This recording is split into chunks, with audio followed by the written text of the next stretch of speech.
जत्पादपङ्कजपलाशविलासभक्त्या कर्माशयं ग्रथित मुद्ग्रथयन्ति सन्त तदन्नरिक्तमतयजतयपि रुध्य श्रुतगणास्तमरणं भज वासुदेवं वासुदेवे भगवती भक्तियोग प्रयोजितः जनयति आशु वैराग्यं ज्ञानं च जत् अहेतुकं वन्देऽहं श्रीगुरो श्रीयुतपदकमलं श्रीगुरून् वैष्णवांश्च श्रीरूपं साग्रजातं सहगण रघुनाथान्वितं तं सजीवं साद्वैतं सावधूतं परिजनसहितं कृष्ण चैतन्यदेवं श्रीराधा कृष्णपादं सहगण ललिता श्रीविशाखान्वितांश्च नमो ॐ विष्णुपादाय कृष्णप्रेष्ठाय भूतले श्रीमते भक्तिवेदान्त स्वामिनिति नामिने नमस्ते सारस्वते देवे गौरवाणी प्रचारिणे निर्विशेष शून्यवादी पाश्चात्य देशतारिणे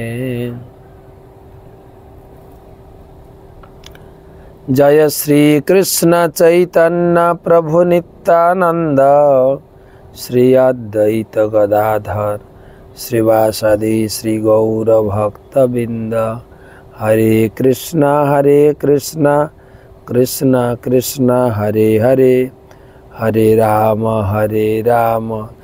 राम राम हरे हरे। ओम नमो भगवते वासुदेवाय ओम नमो भगवते वासुदेवाय ओम नमो भगवते वासुदेवाय।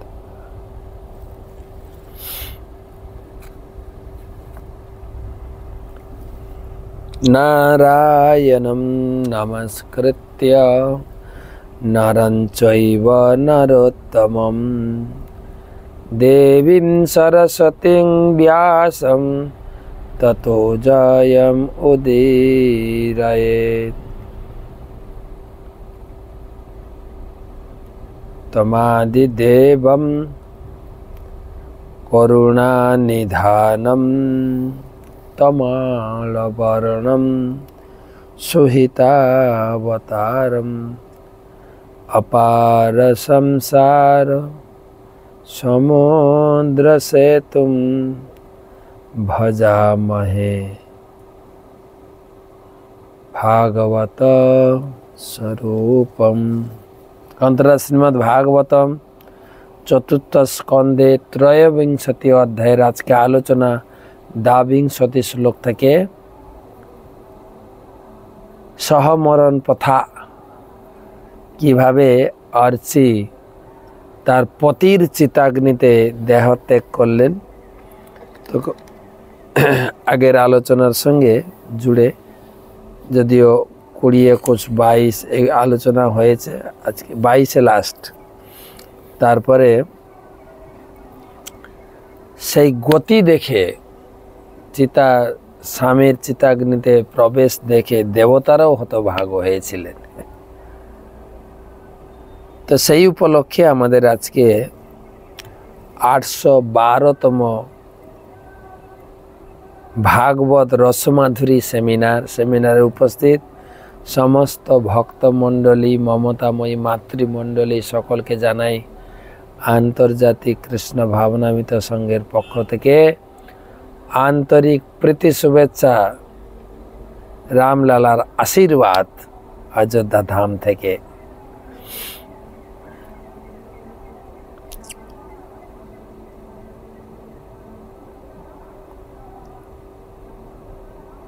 गुरुपाद पद्मे प्रणाम निवेदन करे तार अहेतु की आशीर्वाद प्रार्थना करी। नमः ओं विष्णुपादाय कृष्ण पृष्ठाय भूतले श्रीमते जय पताका स्वामी निति नामिने। नमः आचार्य पादाय निताय कृपा प्रदायिने गौर कथा धामदाय नगर ग्राम तारिणे।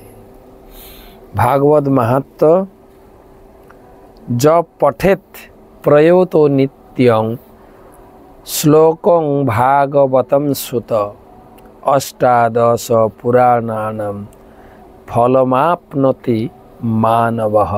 हे पुत्र ब्रह्मा पवित्र चित्त हये जिनी प्रतिदिन भागवतमेर एकटी श्लोक पाठ करें तार अष्टादश पुराण प्राप्तिर फल लाभ है।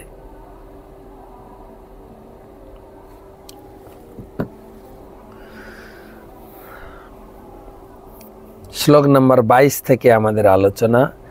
विधाय कृत्यं हृदिनी जलाप्लुता दत्योदकं भर्तुरो दारकर्मणः नत्यादिविस्थं त्रिदशां स्त्रीपरित्य विवेशवर्णी ध्यायति भर्तृपादौ। विधाय कृत्यं हृदिनी जलाप्लुता दत्तोदकं भर्तुरो दारकर्मणः नात्यादिविंस्था त्रिदशां स्त्रीपरित्य विवेशवर्णीं ध्यायति भर्तृपादौ। तारपर माने 21 नम्बर श्लोके बला हয়েছে যে पृथु महाराज ध्यानस्थ হয়ে ঈশ্বর চিন্তায় মগ্ন হয়ে তিনি তার শরীর ছেড়েছেন। আর তার স্বামীর শরীর অর্চি দেবী দেখলেন তার স্বামীর শরীরে কোনো প্রাণ নেই। তিনি ক্ষণিকের জন্য বিলাপ করলেন। তারপর চিতা মথারো পদয়দ্রি শানুনি সেই অদ্রি মানে পর্বত শিখরে তিনি চিতা সাজিয়ে স্বামীর দেহকে রেখেছিলেন। আমরা 21 নম্বর শ্লোক পর্যন্ত পড়েছিলাম। আজকে বিহায় কৃত্যং হৃদিনী জলাপ্লুতা। তারপর মহারানী অন্ত্যেষ্টিক্রিয়া সমস্ত কর্তব্য সম্পাদন করেছিলেন। নদীর জলে স্নান করেছিলেন। তিনি তার পতির উদ্দেশ্যে শ্রদ্ধাঞ্জলি নিবেদন করেছিলেন, প্রণাম করেছিলেন, পরিক্রমা করেছিলেন। তারপর আকাশস্থ দেবতাদের উদ্দেশ্যে প্রণাম করেছিলেন। 3 বার চিতা প্রদক্ষিণ করেছিলেন এবং পতির পাদ পদ্ম ধ্যান করতে করতে তিনি চিতাগ্নিতে প্রবেশ করেছিলেন। কতগুলো কথা আছে কিন্তু। বিহায় কৃত্য স্বামীর চিতা তিনি সাজিয়েছেন, স্বামীর দেহকে তিনি রেখেছেন, স্বামীর শরীরে পবিত্র জল ছড়িয়েছেন, বা আমাদের দেশে আর যা যা থাকে একটা গীতা বুকে রেখে দেওয়া হয়। এবং হ্রদিনী জলাপ্লুতা নিজে গিয়ে পবিত্র হ্রদে পবিত্র জলে, যদি পাশে গঙ্গা থাকে, পাশে কোনো কুণ্ড থাকে, পুকুর থাকে, স্নান করে জলাপ্লুতা দত্তোদকম এবং জল নিয়ে স্নান করার সাথে জল নিয়ে পতির উদ্দেশ্য করে অর্ঘ্য তর্পণ আদি নিবেদন করা, সূর্যদেবের উদ্দেশ্যে তর্পণ আদি করেছেন, দেবতাদের পূজা করেছেন, বিষ্ণুকে জল অর্পণ করেছেন। ভর্তুদকার কর্মণ, তার পতির উদ্দেশ্যে ক্রিয়াকর্মাদি করলেন জলে দাঁড়িয়ে দাঁড়িয়ে। এবং ত্রিদংশাস্তি পরিত্র দিবি, দেবতাদের প্রণাম নিবেদন করেছেন। বিবেশ বর্ণী ধ্যায়তি ভৃত, পরিক্রমা করেছেন চিতাকে। এবং অত্যন্ত বিনয় সহকারে পতির উদ্দেশ্যে প্রণতি নিবেদন করে পতির চরণ ধ্যান করতে করতে, ধ্যায়তি ভর্তৃপাদ, পতির চরণ যুগল ধ্যান করতে করতে বহিনী বহ্নি বিবেশ, বহ্নিতে প্রবেশ করলেন।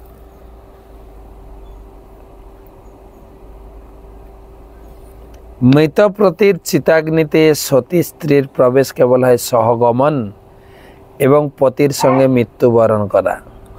অনাদিকাল ধরে বৈদিক সভ্যতায় এই সহগমনের প্রথা চলে আসছে।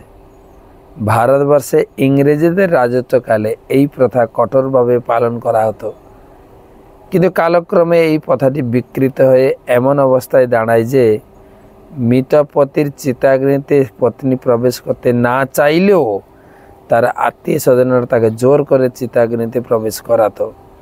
তাই এই প্রথা বন্ধ করতে হয়েছিল। কিন্তু আজও প্রভুপাদ বলছেন, আজও স্বেচ্ছায় পতির চিতাগ্নিতে প্রবেশ করার বিরল দৃষ্টান্ত দেখা যায়। 1940 সালের পরেও একজন সতী স্ত্রীকে এইভাবে মৃত্যুবরণ করতে আমি দেখেছি, প্রভুপাদ বলছেন। আমরা ইতিহাসে পড়েছি রাজা রামমোহন রায়, বিদ্যাসাগর, এনারা এই সতীদাহ প্রথার বিরুদ্ধে এবং এর একটা আইন প্রণয়ন করেছে। সতীদাহ প্রথাকে বাতিল করা হয়েছে। বা যারা এই ক্লাস শুনছি আমরা বা পড়ছি, মায়েদের কি অনুভব? আপনারা সতী, আপনারা কি আপনাদের স্বামী যখন মারা যাবেন, পাড়া প্রতিবেশী আত্মীয় স্বজনরা শ্মশানে নিয়ে যখন জ্বালাবেন, আপনি কি সেই পতির চিতাগ্নিতে চলে যাবেন, উঠে যাবেন? আপনি বলবেন আমি যেতে চাই, আত্মীয় স্বজন আটকাবে, কেননা এটা আইন বিরুদ্ধ, করাও নিষিদ্ধ বা করতে বলাও হচ্ছে না। কিন্তু বিষয়টা হচ্ছে অর্চি দেবী যে শিক্ষা প্রদান করছেন যে স্বামীর প্রতি যে শ্রদ্ধা, স্বামীর প্রতি যে ভালোবাসা, স্বামীর প্রতি যে নির্ভরশীলতা এখন আমাদের নেই। কিন্তু যে স্বামী ছাড়া আমার জীবনটা বৃথা,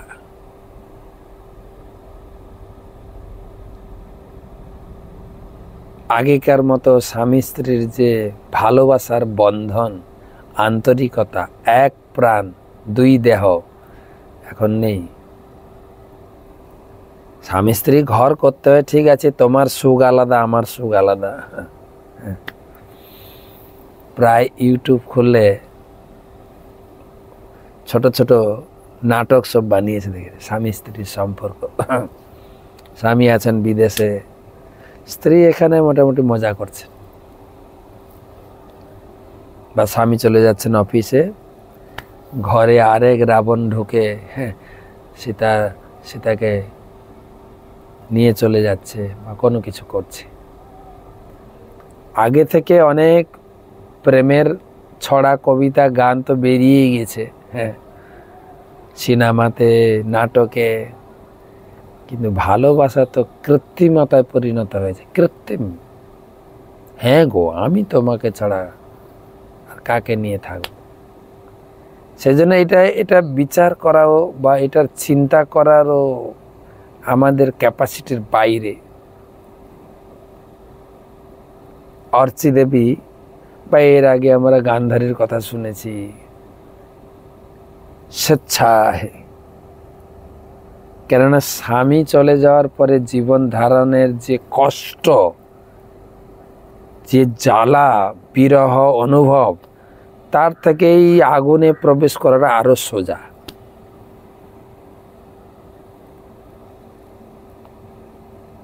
আর এটা কেবল কেবল চিতাতে উঠছেন তাই না, একদম শুরু থেকেই যে পৃথু মহারাজের গৃহত্যাগ থেকেই সুখদেব গোস্বামী একটু আমাদেরকে বুঝাতে চেষ্টা করছেন যে ঘর থেকে বেরোই না, তার চরণ আজকে মাটিতে পড়ছে, কেননা স্বামীর জন্য তিনি ঘর ত্যাগ করলেন।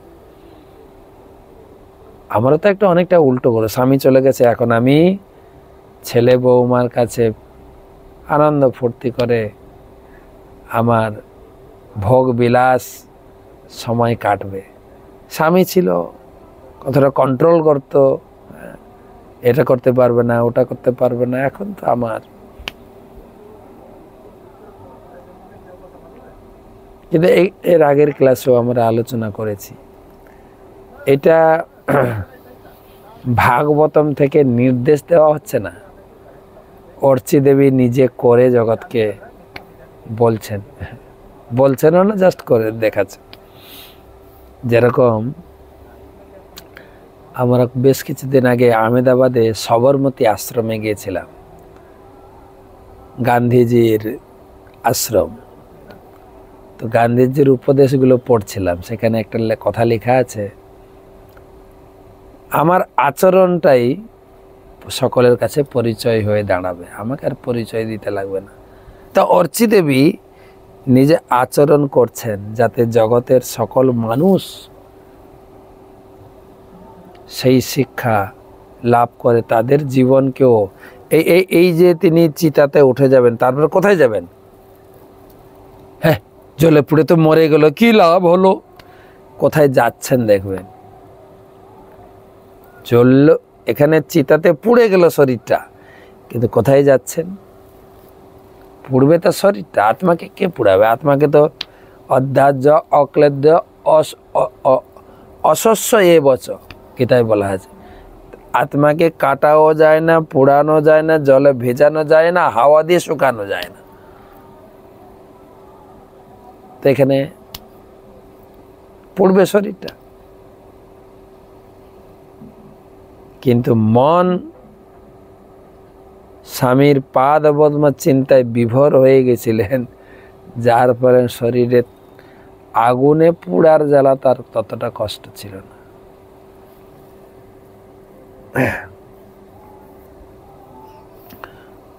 তো ধীরে ধীরে যখন স্বামী স্ত্রীর এই ভালোবাসার বন্ধনটা কমে যায়, তখন ওই আত্মীয় স্বজনরা জোর করে চিতায় তুলে দিত, যার ফলে এটা একটা বিড়ম্বনাতে তৈরি হয়, তাই আইন করে বন্ধ করা হয়েছে। তা আপনাকে চিতায় উঠতে বলছি না, কমপক্ষে স্বামী স্ত্রীর একসঙ্গে ঈশ্বর সেবা, ঈশ্বর যদি জীবনের কেন্দ্রভূত হয় দুজনেরই। আমার গুরুদেব প্রায় ক্লাসে এই কথা বলছেন।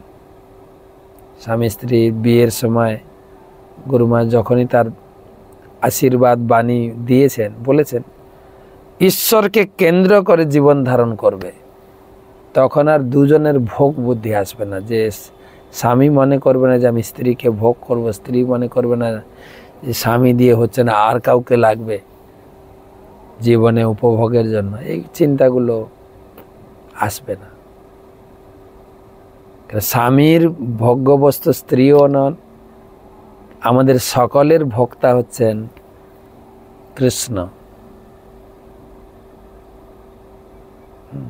ছিল ভক্তি সিদ্ধান্ত সরস্বতী ঠাকুর ছিল প্রভুপাদ বলেছেন, কামিনীর কাম নহে তব ধাম, তাহার মালিক কেবল যাদব। এই যে কামী স্ত্রী লোক তোমার ভোগের বস্তু না, কিন্তু তার মালিক হচ্ছেন যাদব। সেজন্য আমাদের ইস্কনে দীক্ষা যখন হয়, মায়েদের খুব সুন্দর নাম দেন, দিয়েছেন রুক্মিণী ভক্তি দেবী দাসী, রাধা দেবী দাসী, কৃষ্ণপ্রিয়া দেবী দাসী, সব রাধারানী কৃষ্ণের সেবিকা, সেইভাবে গ্রহণ করে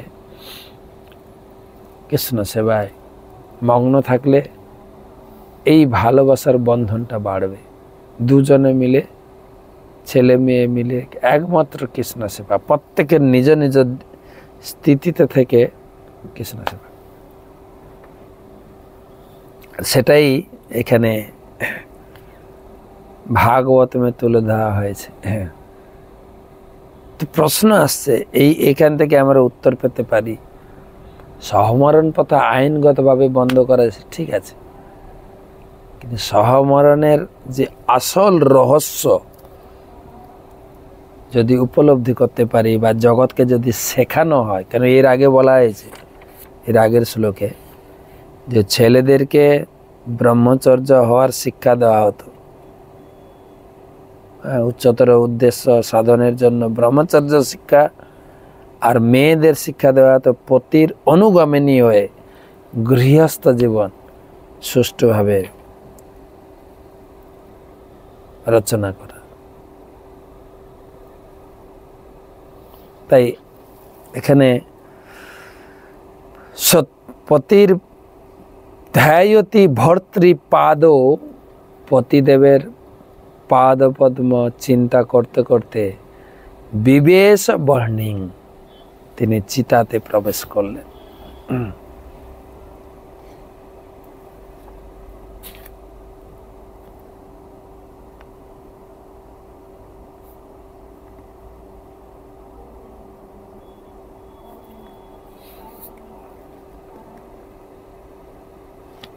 আর সেটা দেখে দেখেন কি বলছেন 23 নম্বর শ্লোক, বিলক্যানুগতাম সাধ্যিম পৃথুম বীরবরম পতিম তুষ্টুবুর্বরদা দৈবৈ দেবপত্না সহস্রশঃ। বিলক্যানুগতাং সাধ্যিম পৃথুম বীরবরম পতিম তুষ্টুর্বুর্বরদাপ দেবৈ দেবপত্ন্যা সহস্রশ। মহান রাজা পিথুর পতিব্রতা অর্চি, পতিব্রতা পত্নী অর্চি এই বীরত্বপূর্ণ কার্য দর্শন করে হাজার হাজার দেবপত্নীরা প্রসন্ন হয়ে তাদের পতিগণ সহ রানীর স্তুতি করেছিলেন। এই যে এত বড় একটা মহান কাজ প্রদর্শন করলেন, দেবতারা আকাশ মার্গে দেখে দেবতাদের স্ত্রীরা বলছেন, আরে আমাদের স্ত্রীদের কত বড় কার্যকলাপ দেখো, স্ত্রীদের বীরত্ব দেখো। বীরত্ব কিসের? স্বামীর সঙ্গে ঝগড়া না, স্বামীর প্রতি সম্মান এবং স্বামীর বিরহে স্বামীর চিতাগ্নিতে দেহত্যাগ। আর কি হতে পারে? এ পরে পরে আরো আলোচনা হবে। দেবতারা, স্বামী স্ত্রী, তারা এই অর্চি দেবীর বীরত্বপূর্ণ কার্যকলাপকে শতমুখে প্রশংসা করবেন। আর আমার ভাগবতম থেকে পড়ছি, দেবপত্না সহস্রশ তুষ্ট বুর্বরদা, আর বীরবরম পতিম, পৃথু মহারাজের প্রতি তার পত্নীর যে শ্রদ্ধাপূর্ণ ব্যবহার এবং কার্যকলাপ, দেবই দেবপত্ন সহস্র,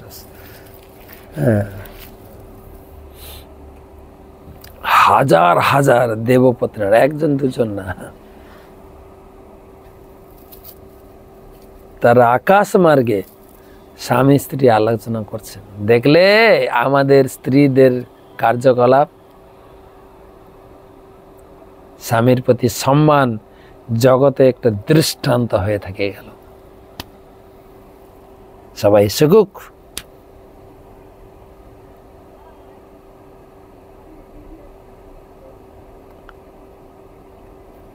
তাদের পতিগণ সহ রানীর স্তুতি করেছিলেন।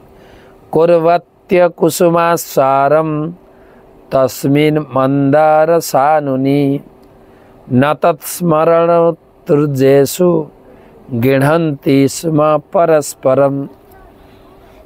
এখন তো ভালোবাসা তো দূরের কথা, এখন বেশিরভাগ মেয়েরা জিজ্ঞেস করলে কি রে তোমার বয়স হয়ে গেছে, এবার বিয়ে টিয়ে, আমি বিয়ে করবো না। প্রথম থেকেই পুরুষদের প্রতি একটা অশ্রদ্ধা চলেই আসছে, জানি না কিভাবে, হয়তো বাড়ির পরিস্থিতি দেখে অনেকটা তিক্ততা আসে। শিখবে তো বাড়ি থেকে, বাইরে শিখতে লাগবে না। আমার বাবা যা মায়ের উপরে টর্চার করে, আর আমি বিয়ে করবো, ছি ছি। কেউ বা বলে আমার বাবাটা ভালো, মা যে এমন করে কেন, এসব দেখে দেখে না এই সংসার বুদ্ধিটা মাথা থেকে উড়ে গেছে, ডিলিট করে দিয়েছি আমি আর ওই পথে ঢুকছি না।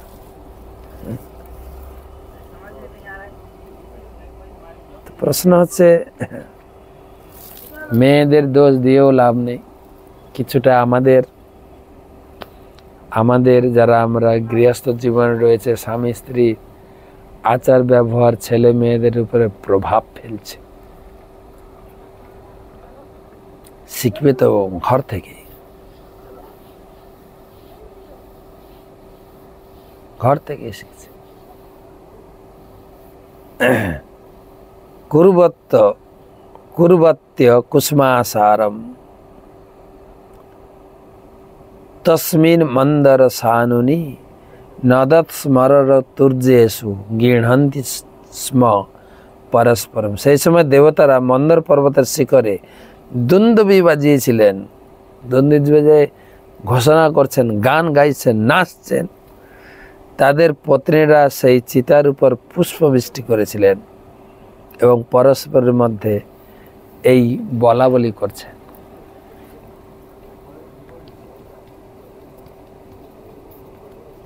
কুর্বত্য কুসুমাসারম, কুসুমাসারম মানে কুসুম মানে পুষ্প,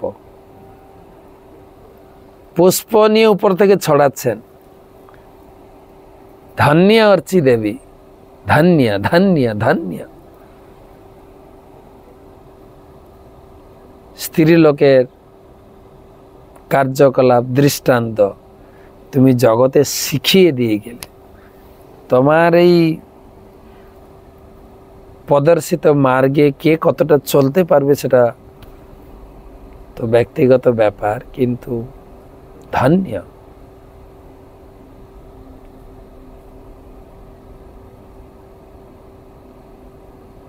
আমার বলার মধ্যে ভুল হতে পারে, হয়তো আপনাদের ভিতরে স্বামী স্ত্রীর সৌহার্দ্যপূর্ণ ব্যবহার বা স্বামী স্ত্রীর কৃষ্ণ সেবার বিরল দৃষ্টান্ত হয়তো স্থাপন করতে পারেন, কিন্তু বেশিরভাগ ক্ষেত্রে যেটা আলোচ্য বিষয় উঠে আসে সেটাকে আধার করে আমি বলছি যে আমাদের পতির পুণ্যে সতীর পুণ্য হতে হবে। স্ত্রীদের সহধর্মিনী, সহসঙ্গিনী না, সহধর্মিনী। উভয়ই কৃষ্ণ সেবার জন্য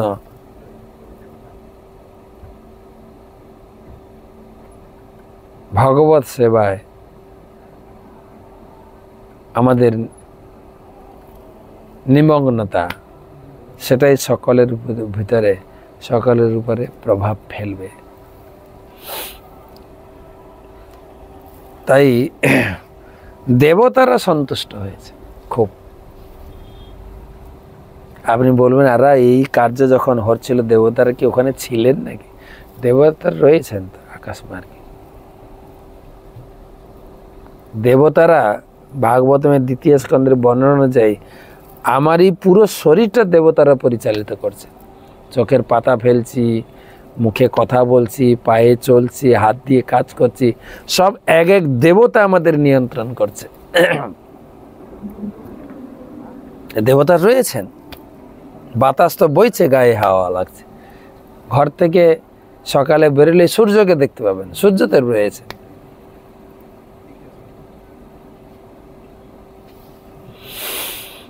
দেবতারা কি বললেন? দেব্য উচুহু অহো ইয়ং বধুর ধন্যা যা চৈবং বুভুজাং পতিম সর্বাত্মনা পতিং ভেজে যজ্ঞে শমসি বধুরিব। দেব্যা উচুহু অহো ইয়ং বধুর ধন্যা যা চৈবং বুভুজাং পতিম সর্বাত্মনা পতিং ভেজে যজ্ঞে শমসি বধুরিব।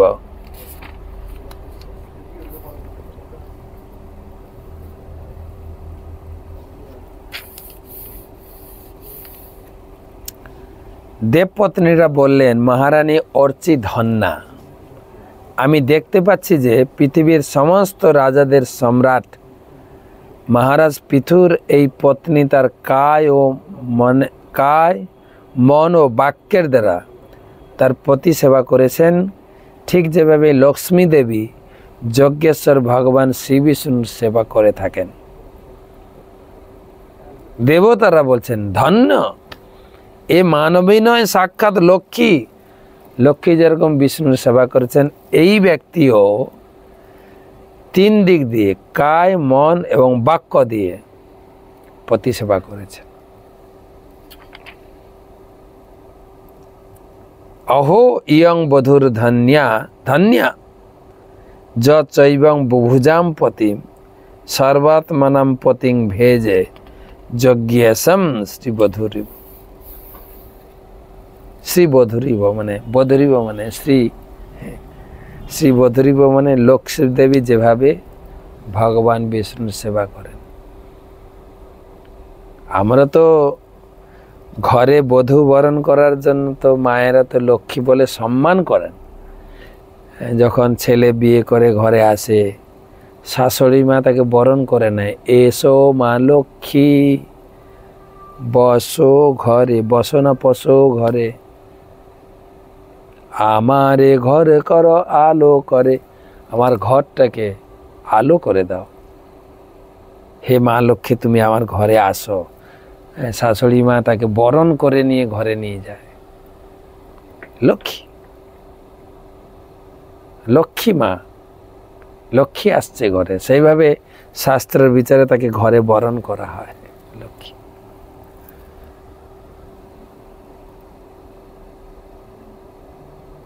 কিন্তু লক্ষ্মীর কাজ হচ্ছে স্বামী পতির সেবায় নিজেকে উৎসর্গ করা। তাহলে কেবল পতি সেবা করে, পতি সেবা কিভাবে করবো, এখানে 3টে দেওয়া আছে, কায়, মন আর বাক্য। অনেক সময় আমরা বাক্যের দ্বারা সুন্দর সুন্দর কথা বলে কাজ আদায় করে নিই বা পতিকে সন্তুষ্ট করে নিই, মন পড়ে থাকে অন্য জায়গায়। কায়, মন এবং বাক্য। কায় মানে শরীর, শুধু বক বক করে, হ্যাঁ গো কত তুমি ভালো, আই লাভ, এগুলো বলে কাজ হয় নাকি? হাত দিয়ে সেবা করা, পতির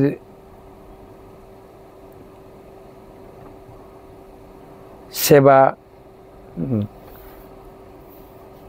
বিশেষ করে পতির শারীরিক প্রয়োজন, খাবার দাবার, শারীরিক সুস্থ থাকার জন্য যা কিছু, বিশেষ করে শাস্ত্রে বলা হয়েছে ধর্মপত্নী, ধর্ম গৃহে বিগ্রহ উপাসনা করে, গৃহস্থদের কর্তব্য, বিগ্রহ বা চিত্রপট উপাসনা করে স্বামী পরিবারের সকলের মঙ্গলের প্রার্থনা করবে। তাই তিনি হচ্ছেন ধর্মপত্নী, সহধর্মিনী।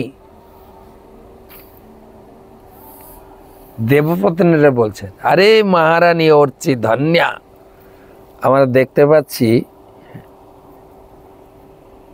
তুমি কিভাবে কায় মন বাক্যের দ্বারা পতি সেবা করেছ। আমাদের মনে হয় তুমি ঠিক লক্ষ্মীর মতো নারায়ণের যেভাবে সেবা করেছে লক্ষ্মী, শতসম্ভ্রম সেব্যমানম লক্ষ্মী সহস্র শত, ঠিক সেইভাবে তুমিও স্বামীর প্রতি অনুগত হওয়ার দৃষ্টান্ত রেখে গেলে। দেবপত্নীরা বলছেন সবাই এই অর্চি দেবীর পথকে অনুগমন করো। অর্চি যা শেখালেন সেই পথে চলো সমস্ত মহিলা জাতি। এটা অনুমোদন করে গেলেন দেবপত্নীরা। এই শ্লোকে যজ্ঞেশম শ্রীবধূরী বাক্যটি ইঙ্গিত করে যে লক্ষ্মী দেবী যেভাবে পরমেশ্বর ভগবান বিষ্ণু সেবা করেছেন, ঠিক সেইভাবে মহারানী অর্চি তার পতির সেবা করেছিলেন। এই পৃথিবীতে ইতিহাসেও আমরা দেখতে পাই যে যখন পরমেশ্বর ভগবান শ্রীকৃষ্ণ দ্বারকায় রাজ্য শাসন করেছিলেন, তখন মহারানী রুক্মিণী, যিনি ছিলেন কৃষ্ণের মহিষীদের প্রধান, তিনি শত শত দাসী থাকা সত্ত্বেও স্বয়ং নিজে ভগবানের সেবা করতেন। যখন সেই দ্বারকাতে সুদামা বিপ্র গরিব ব্রাহ্মণ গিয়েছিলেন, গৃহস্থ ধর্মের উচিত অনুযায়ী কৃষ্ণ সেই ব্রাহ্মণের পদধৌত এবং সেবার জন্য তিনি নিজে হাতে করছিলেন। আর রুক্মিণী দেবী কৃষ্ণের কাছে এসে তাকে সাহায্য করেছিলেন, কখনো হাওয়া করেছেন, কখনো জল ঢেলেছেন। প্রভু কৃষ্ণ ব্রাহ্মণের পদধৌত করছেন। আর আমাদের ভিতরে তো অনেক তর্ক বিতর্ক, তুমি যেটা বলছো সেটাকে মেনে নিতে হবে নাকি? হ্যাঁ,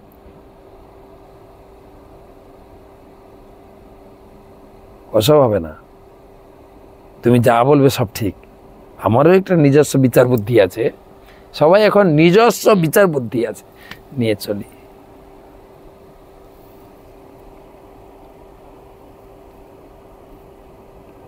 তেমনি বৈকুণ্ঠ লোকে লক্ষ্মী দেবীও স্বয়ং নারায়ণের সেবা করেন। যদিও ভগবানের সেবা করার জন্য সেখানে হাজার হাজার ভক্ত উদ্গ্রীব হয়ে রয়েছে, এই প্রথা দেবপত্নীরা অনুসরণ করেছিল এবং পুরাকালে মানুষের পত্নীরাও এই আদর্শ অনুসরণ করতেন। বৈদিক সভ্যতায় বিবাহ বিচ্ছেদের মতো মানুষের তৈরি আইনের দ্বারা কখনো পতি পত্নীর বিচ্ছেদ হতো না। মানব সমাজে পরিবার জীবন অক্ষুণ্ণ রাখার প্রয়োজনীয়তা আমাদের হৃদয়ঙ্গম করতে হবে। বিবাহ বিচ্ছেদ নামক কৃত্রিম আইন উচ্ছেদ করতে হবে। পতি পত্নীকে কৃষ্ণ ভাবনাময় জীবনযাপন করতে হবে। লক্ষ্মী নারায়ণ অথবা রুক্মিণী কৃষ্ণের পদাঙ্ক অনুসরণ করতে হবে। এইভাবে পৃথিবীতে শান্তি ও সামঞ্জস্য স্থাপন করা সম্ভব হবে। প্রভুপাদ বিবাহ বিচ্ছেদ, ডিভোর্স, এটার নিন্দা করেছে। আমাদের ভিতরে তাদেরকে শিখিয়ে তুলতে হবে, মেয়েদেরকে কিভাবে পতি সেবার আদর্শ দৃষ্টান্ত। আর শিখাবেন কি, শুধু ট্রেনিং দিলে হবে না, তো শিখবে তো বাড়িতে থেকে। মা বাবার সম্পর্ক, মা বাবার প্রতি কতটা শ্রদ্ধাপরায়ণ, বা বাবা কতটা মায়ের সঙ্গে সৌহার্দ্যপূর্ণ, এই দুটো শিক্ষাই বাচ্চারা শিখবে, নতুন শিখাতে লাগবে না।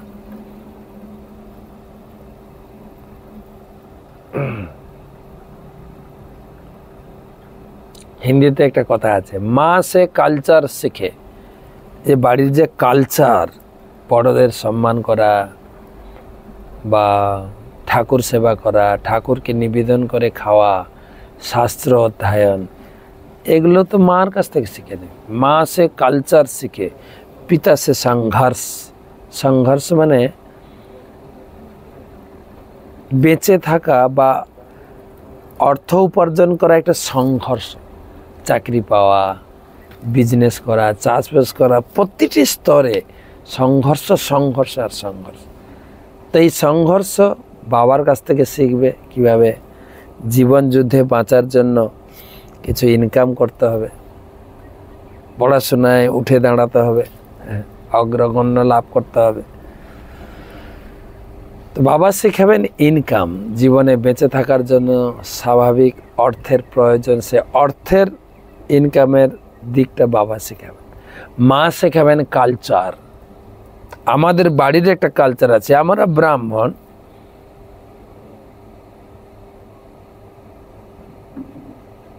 এই বাড়ির কালচার শেখাবেন মা, অর্থাৎ মাকে বেশি দায়িত্ব দেওয়া হয়েছে। হ্যাঁ, ডক্টর APJ আব্দুল কালাম তিনি বলতেন মায়ের কোল হচ্ছে 100টা বিদ্যালয়ের শিক্ষা প্রতিষ্ঠান। 100টা বিদ্যালয়ে বাচ্চা যা না শিখবে মায়ের কাছে শিখবে। তো সেই মহিষী নারী চরিত্র এখানে প্রশংসিত হচ্ছেন অর্চি দেবী, অর্চি দেবীর মাহাত্ম্য। তো আমরা অর্চি দেবীর কাছে প্রার্থনা জানাই আমরাও যেন সেইভাবে পতি সেবা, যারা মহিলারা আছেন পতি সেবা, আর পুরুষদের কাজ হচ্ছে পতিদের অত্যন্ত সৌহার্দ্যপূর্ণভাবে তাদেরকে কৃষ্ণ ভক্তিতে, কৃষ্ণ সেবায়, কৃষ্ণের ভোগে লাগানো, আমার ভোগ্যবস্তু না। এই সৌহার্দ্যপূর্ণ ব্যবহার সমাজকে অনেক কিছু শেখাবে। তো আজকে এই পর্যন্ত রাখি, 25 পর্যন্ত পড়লাম। গীতার স্কোর, তারপরে প্রশ্ন।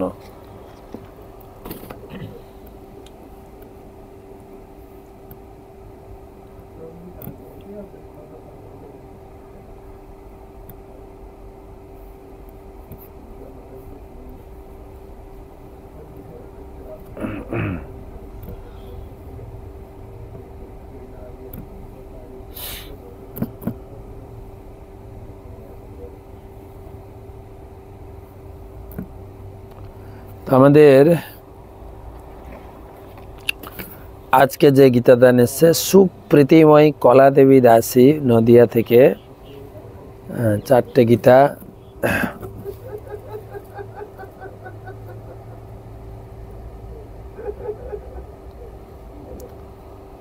মধুময়ী সীতা ঠাকুরানী দেবী দাসী 20টা গীতা লখনৌ থেকে।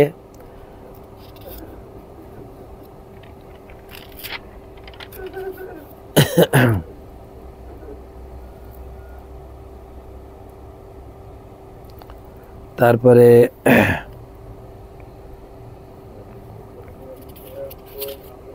রেখা নন্দী, পূজা ভৌমিক, রনিল সরকার, সুমিতা দাস রায়, শুভম মণ্ডল, গীতিকা মণ্ডল, অনিল কুমার সরকার, চন্দ্রনারায়ণ বর্মন, চৈতি এদবর, রাজীব চৌধুরী, বুবলি চৌধুরী, সবাই মিলে 16টি গীতা। কবিতা মণ্ডল, স্বপ্না মণ্ডল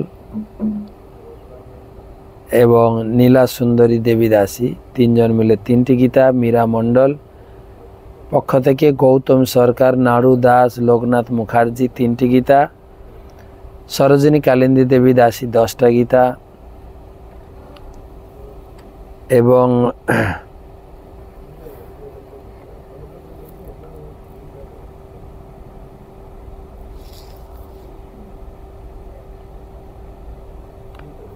কীর্তিমান বলভদ্র দাস, সূর্বনাঙ্গী শুভ বসুধা দেবী দাসী, অংশুমান দাস, আয়ুষ্মান দাস, প্রফুল্লচন্দ্র সরকার, রচনা রানী সরকার, স্বপ্না দেব, আশুতোষ দেব, শ্যামসুন্দর সরকার, শ্যামানন্দ সরকার, সঞ্জয় মুরারি দাস, সবাই 1টি করে গীতা। এবং প্রভুপাদ বুক স্টাডি ক্লাবের পক্ষ থেকে 100টি গীতা দান করেছেন। যারা যারা আজকের এই গীতাদান যোগে অংশগ্রহণ করেছেন সকলের প্রতি কৃতজ্ঞতা ব্যক্ত করি। সেই সঙ্গে আপনাদের এবং আপনাদের সকলের পরিবারের সকলের মঙ্গল, সুখ, শান্তি, আনন্দময় জীবন কামনায় ভগবানের কাছে প্রার্থনা জানাই। হরে কৃষ্ণ কৃষ্ণ কৃষ্ণ হরে হরে, হরে রাম রাম রাম হরে হরে। তো এই সমস্ত গীতা আমরা এখানে বিতরণ করব রামলালা এই অযোধ্যাতে আগত সমস্ত পুণ্যার্থীদের হাতে। সেই সঙ্গে যারা এখনো এই গীতাদান মহাযজ্ঞ অনুষ্ঠানে অংশগ্রহণ করেননি, সকলকে সুযোগ দেন, সকলকে শেয়ার করুন, প্রত্যেকে যেন এই সুযোগ গ্রহণ করতে পারে। সকলে এই সুযোগ গ্রহণ করুক, জীবনে একবার এটা সাক্ষী হয়ে থাকবে, যেন সবাই এই সুযোগ লাভ করে। তো পরিবারের প্রত্যেক সদস্য এই সুযোগ নিতে পারে। তো আরো আমরা সহযোগিতা চাই সকলের।